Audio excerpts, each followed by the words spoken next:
Hello everyone, Myzzrym here, bringing you Game 3 between Absolute Legend and Team Empire in this Premier League Season 3. So last game we saw AL going for a lot of team fight power with the Enigma, with the Tidehunter, and off to a very good start with a very farmed up Phantom Assassin going right into the Hand of Midas, having free farm over her lane, getting a very fast Battle Fury as well. But in the end she just couldn't outcarry the very fat Nagasiren of Empire. And speaking of this, I'm gonna go over the statistics once again, like I used to do at least in the first tournament I casted, which was it's Gosugamers Madness Asia. So it's always very interesting to see the numbers. Empire, they're currently sitting at 58% win rate. It's a Russian team that first appeared on the Dota 2 scene in April 2012. The organization is old of 2004, and right now they're ranked 4th on Gosugamers, which is really good. Their most used heroes are Windrunner, Leshrac, Enigma, CKTA, and up to there it's quite common, but also Wisp and Sand King, which really show that they're an aggressive team. Absolute Legend, with their new lineup, they only played 9 games currently, so the numbers are not so relevant. They are a team now from Belgium, and the new team has formed in the late September 2012. The organization itself, Absolute Legend, comes from 2011, and they're ranked 13th on the Gosugamer website right now. And as for favorite heroes go, well, they have played Enigma, Tide, Batrider, Beastmaster, and Bounty Hunter, but really, since there's only 9 games that is being played with the new roster, it's not really relevant. So let's go over the banning and the picking. So Absolute Legend on the Dire side this time, banning up the Tide and the Chaos Knight right away, and picking the Rubik as a first pick, which always show that, well, basically you're not showing anything. So Batrider and Darkseer banned from Empire, which is a lot more, stable bans. Leshrac and Templar Assassin are picked. Nagasiren and Enigma come from AL, so this time it will be AL getting the Nagasiren and not having Empire take it. And furthermore, they have the Nagasiren and the Enigma and the Rubik. That means not only you can overlap the Nagasiren sleep with the Black Hole, but you don't fear having your Black Hole stolen by a Rubik, because, well, you have the Rubik. And TA for Empire, Leshrac for Empire, Leshrac and Undying now for Empire as well. So Undying, one of those heroes who, in the current, metagame, we more often see him. I mean, he wasn't a hero that was often played by any mean, but he's coming into play more and more, kind of like the Disruptor. And this is because Undying is really powerful in the early game against like aggressive tri-lanes, or going himself as an aggressive tri-laner, because the decay, the more heroes are around, and the more you'll be powerful. And we see AL going ahead and banning the Chen right away, which is a good idea, because Undying is one of those heroes who, if you can't burst him down in the first second the fight happens, he's gonna be a huge pain.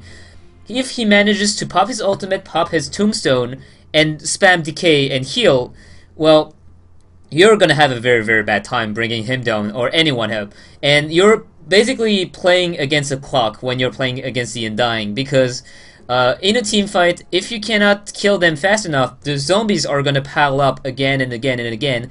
And in the end, if you fight for like 10 seconds, you're gonna have at least 3 or 4 zombies after each of your heroes. So you either have to stop and right-click the zombies, or you'll have to just tank it away. And the zombies just stack up slows to your hero, and they deal damage. And Empire, they don't want to go against a Keeper of the Light, which is quite good against any kind of aggressive tri-lane.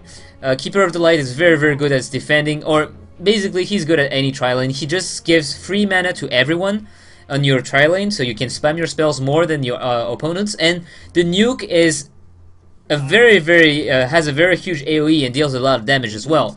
So Enchantress now banned from AL as well as the Shadow Shaman. So Chen, Enchantress, I mean, 2 very good junglers that can be aggressive with those, creeps, and that means that with the help of the Undying, they could have tower dive quite easily, because the creeps would just be tanking the tower hits, and then Undying would just follow up with right clicks and Decay. And remember that Undying in the early game, his right clicks are really potent, especially when you steal like 12 strength from Decay, so you're really hitting like a truck in this early game.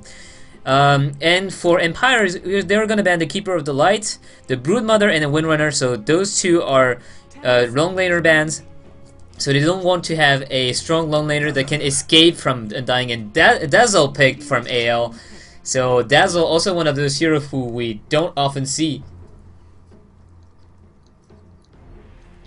But it's a hero who works very well with Nagasiren, I think. And Twin Head Dragon picked by Empire. Why is that? Is I think the weave works through the Nagasiren ultimate. That means you start weaving the enemy, the Nagasiren put everyone to sleep, and that lets the weave have 7 seconds of effect already. That means already you have -7 armor. And when you get to 12, 18, or 24 seconds, it goes to up to -12, -18, -24. So you already have an upfront weave effect that is stacking up while the enemies are sleeping. Now I'm not really sure it does you know, inflict weave if the enemies are already asleep. We'll have to see through this. So now Puck is picked by AL, and he's probably going to be on the long lane. I think they're really by banning the Broodmother, the Windrunner, they really wanted to make them afraid to pick anyone against the Undying. Undying, as a tri-laner against a solo laner, if that's what's going to happen, and Klinx is going to be the pick for Team Empire, you don't want your enemy to be able to run away from you. So any kind of like Windrunner with the Windrun, which makes her invulnerable, I mean 100% evasion plus the move speed, or the Broodmother, who just generally walks very quickly.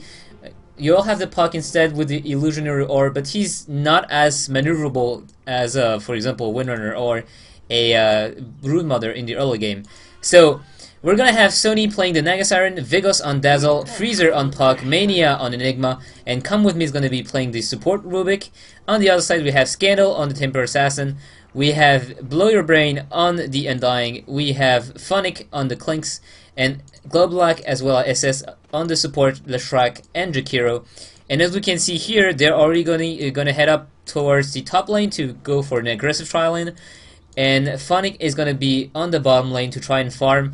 Now we're going to have to see if AL decide to go for the tri lane on the bottom lane instead and send the Puck on the top lane, or if they're just going to be happy to, well, send the tri lane against the tri lane, which I'm not sure they will win this one, because Mania as a jungler, the Enigma is a jungler that is not really you know, powerful as a ganker, and we see Phonic will be spotting everyone here. And I don't really know why there's red crosses flying everywhere. That means that some effects are missing. But anyway, yeah, it looks like Freezer is going to be on the bottom lane, and that means Phonic against Freezer. I think Klinx will have the upper hand here with the Searing Arrows, and will be able to out-harass the Puck. There's a lot of right-click damage coming from the Klinx in the early game, and it's really hard to stand against him. At level 1, it's already 20 bonus damage, and again, I don't really know what that is for. And as I was saying before, Enigma is not a very good, you know, is not a very good support jungler. Let's say he has no effect, and we see that actually Come With Me and Sony are gonna switch up. They know something's up, so they're gonna go and TP the Puck on the top lane, and Sony with Come With Me are gonna go and farm on the bottom lane instead, because Enigma won't be able to support this lane at all. So it would be effectively a tri-lane against a dual lane +1 in the jungle who really isn't like a Chen or an Enchantress who can bring something to this lane. So instead, we're gonna have Nagasiren and Rubik on the bottom lane, and that means Freezer is gonna be actually more than okay compared to Nagasiren, because Nagasiren, she's melee, so she has to go up to melee range to get the creeps. With the Undying here, it won't be very easy, and that means Blow Your Brain will have, you know, basically free farm over this lane. And Go Black, he sees this. Vegas is actually on the solo lane, on the mid lane, and he's gonna dodge the Ice Path, or at least the Ice Path is not gonna land on the Dazzle. And yeah, laning wise, I didn't count the Dazzle in, and it looks like, yeah, Dazzle is gonna be aggressive on the mid lane with the Shallow Wave. And with the poison touch, and Dazzle is some kind of support who can patch, who can pack a real mean punch. The the healing wave, if you're in melee range with your creeps, and in the early game Temper Assassin, she has a very low range. So as soon as the creep, she want to hit a creep, and the creep, if the creep takes a grow on the Temper Assassin, and what the hell, there's like red pixel orgy in the mid lane. So let's discount that. It might be because of the of the Russianing patch, Dire Tide. So we're just gonna have to avoid watching the creeps in the mid lane too much. And I was saying Dazzle, the poison touch will go through, I think, the refraction charge. It will eat the refraction charges because it deals damage over time, and I think the threshold is, I think the threshold to take the damage on the refraction is 5. So it's gonna be, he's gonna be able to burn through the refraction, and it's gonna slow Scandal as well. So that means Scandal won't be able to really chase the Dazzle or to run away from him. I don't think Dazzle has the power to kill Temper Assassin one-on-one, but at least he won't get killed by her. If Scandal wants to go on the Dazzle, he will have to face the poison, which will slow him, and he will have to walk to the creeps, where he is vulnerable to a Shadow Weave nuke bomb. And well, Bottle has haste on the Bottle, and 2 Sentry Wards already planted down for the Dire in this bottom lane. And Go Black, yeah, they decided to go for a dual lane, so they see Funnick might need a bit of help. They want free farm on the Clinks, so they're just gonna go ahead and put the Jakiro on the bottom lane. Below, he's going for 1 level decay, 2 level soul rip, and I think he probably go afterwards for Tombstone. It's usually quite common to go for 2 level soul rip and not more in the early game, because you don't have more than 10 units. You don't have more than 10 units around in the lane, and the decay at level 1 is like almost mandatory because it's one of the best spells you can have at level 1. But the Tombstone is very good, and you don't want to pass up the Tombstone. So we're gonna have to see if he decides to level the Tombstone right after. And I think I understand why there's like the red sparkles around. It's because the water effect in the Dire Tide event has changed, I think.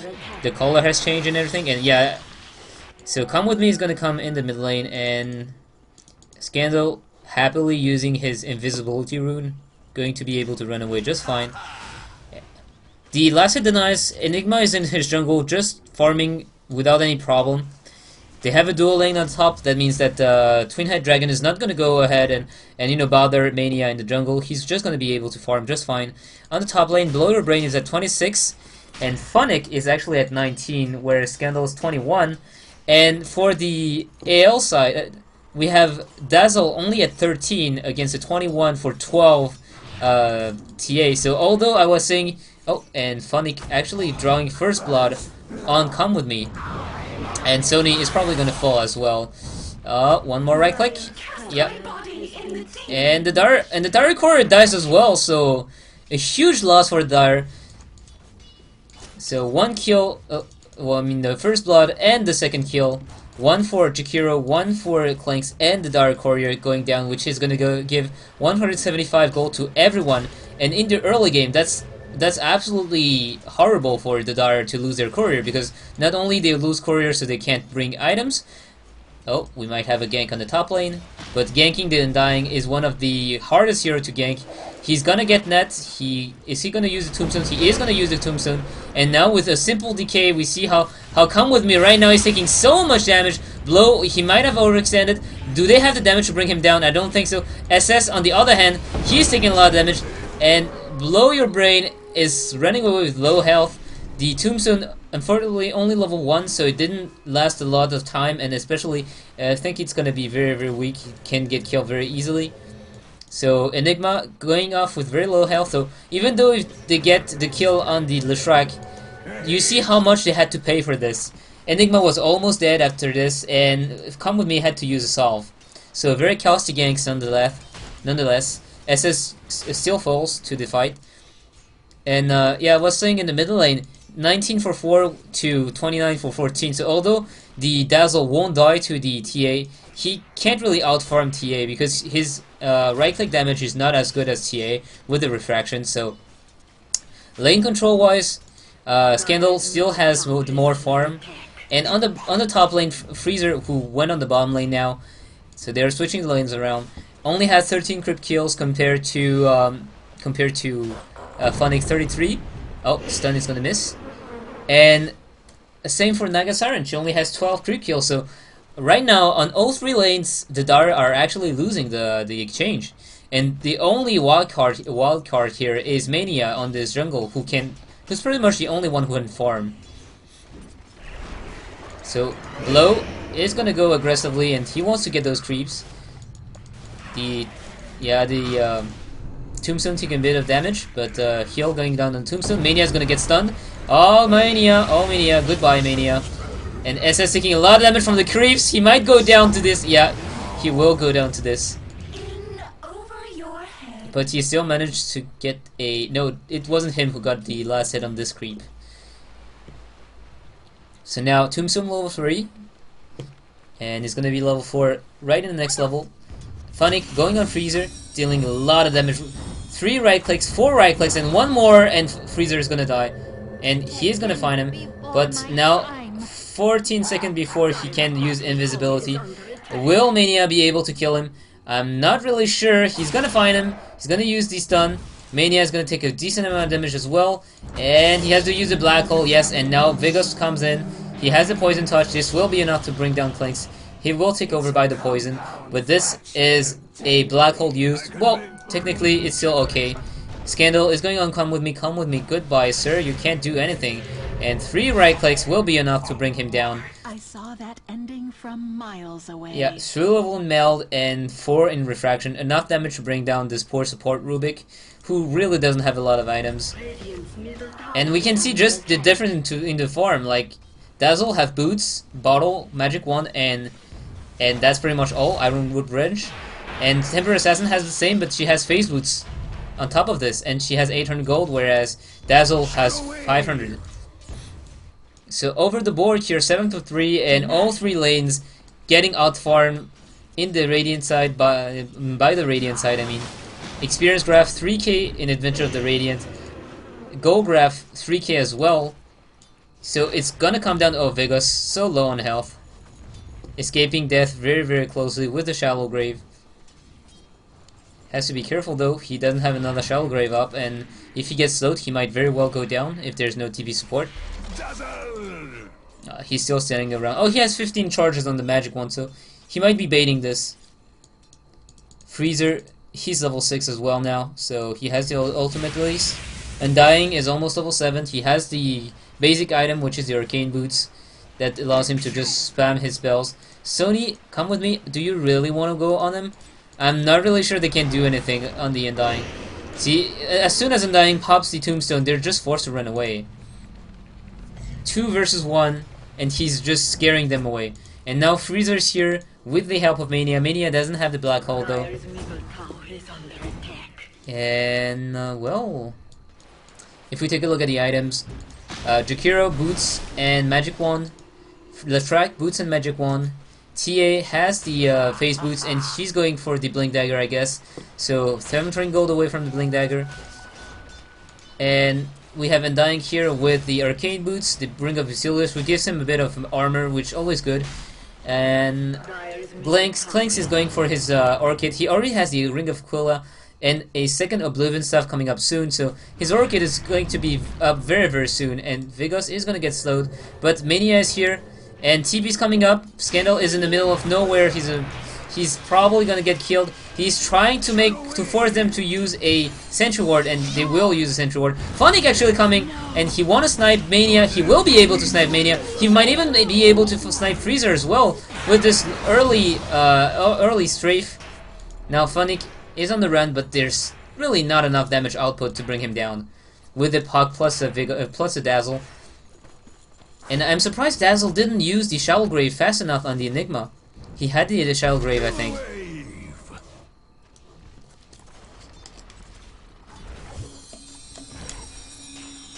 Puck trying to farm what he can. And Funnick coming in, but there is a sentry ward, and he's gonna know it. The creeps are attacking him. And there goes the second Orchid. So it's gonna be a 13 minutes at most. Oh, Sleep coming up, Mania coming in, and the Black Hole's gonna land on those two. So SS is gonna be the first one to fall. And Undying has everything in cooldown, so he's probably gonna fall as well. 2 seconds until he's gonna use Decay, but yeah, there's no way he can survive this. Or will he? He's still running around, and there's no slow here. All the zombies are attacking them, and AL's taking so much damage. Empire, below your brain is gonna fall in the end to a Malefice. But that was a very, very good, well, attempt to escape, at least, since it wasn't really escape. You see how much a tombstone can be a pain. If he had those cooldown, he would have survived this. But having 2 or 3 seconds of cooldown on your spells is just this little difference between life and death. So Funnick now 65 creep kills. Freezer trying to do, I don't even know what he's trying to do. So he's gonna get pushed back by Jakiro. Jakiro taking a decent amount of damage as well. TP coming in, and now the ultimate from Puck coming in. Is SS taking a lot of damage.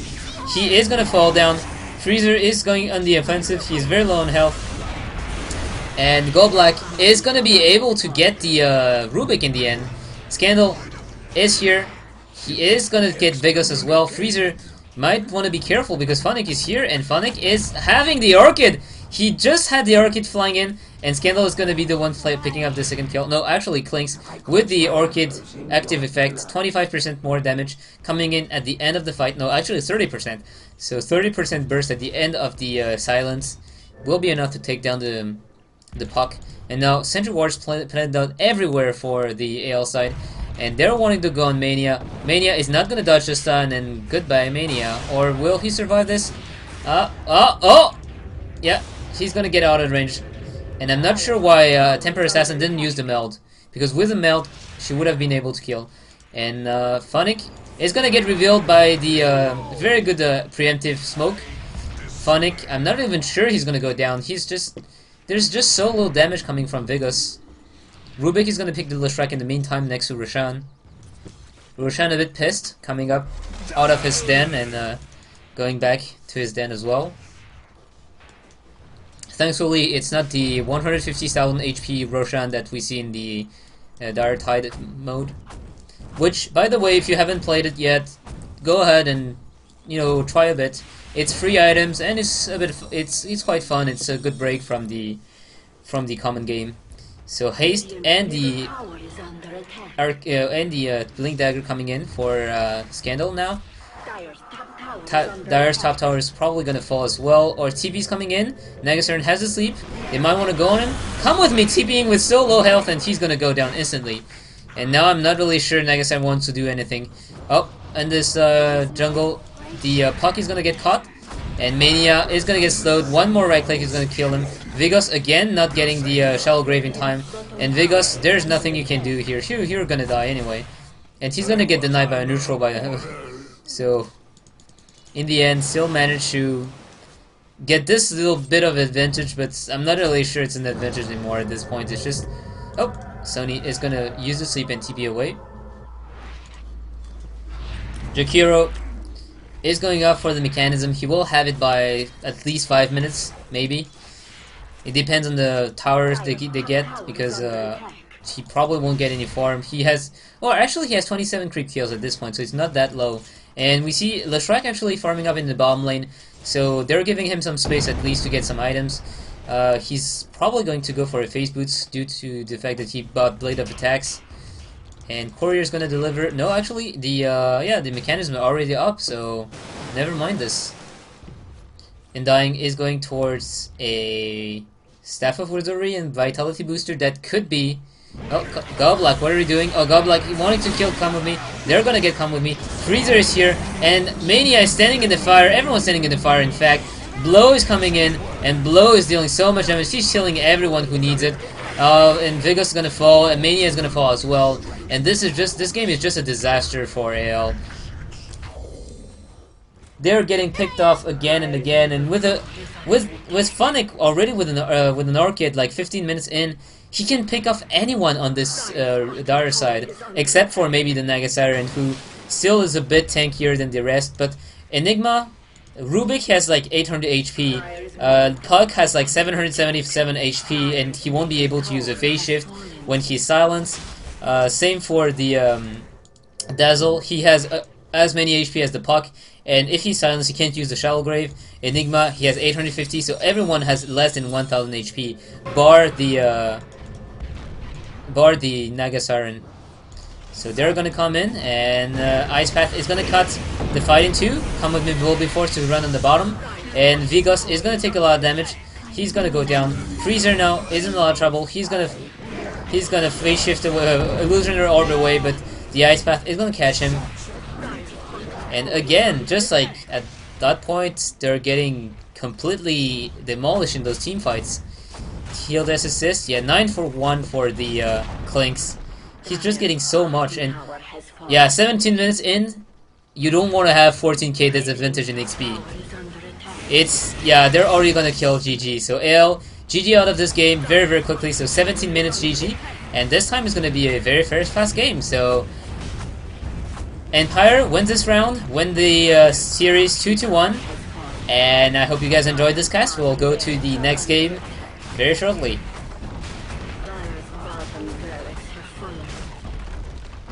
Dire's bottom barracks have fallen.